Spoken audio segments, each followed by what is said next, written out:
Dearl Sanders calls himself a bug chauffeur. The LSU AgCenter scientist is trying to move as many Salvinia weevils as he can.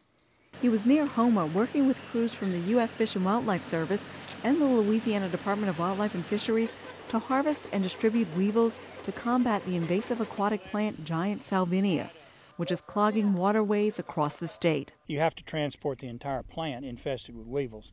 That way you get the adult, the immature, and the egg all at one time. The weevil eats only giant Salvinia. Sanders said the insect was first released in Louisiana in 2007, and since then has successfully controlled areas between Bayou Lafourche and the Mississippi River that were severely infested with the weed. Now there's only remnant populations left, and that's what we want. That way, if any new giant Salvinia mature plants float in there, get blown in there, then the weevils are there to eat on them. The weevils harvested from this pond were going to state agencies, parish governments, and corporate and private landowners who all plan to release them in infested waterways. Kevin Couhig drove to Houma from St. Francisville to pick up weevils.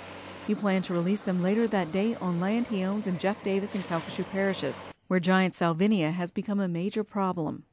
It makes it very difficult for a number of reasons. One, the submerged aquatics don't grow as well.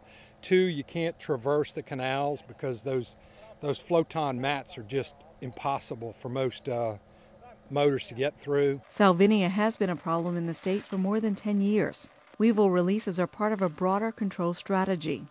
This is just one part of what we're aiming towards, which is using every tool that we have in our toolbox. We use herbicide control, we use biological control with the weevils, and we use mechanical control with our drawdowns. Sanders plans to release 1 million more weevils from ponds in that area over the next 2 years. With the LSU AgCenter, this is Tobie Blanchard reporting.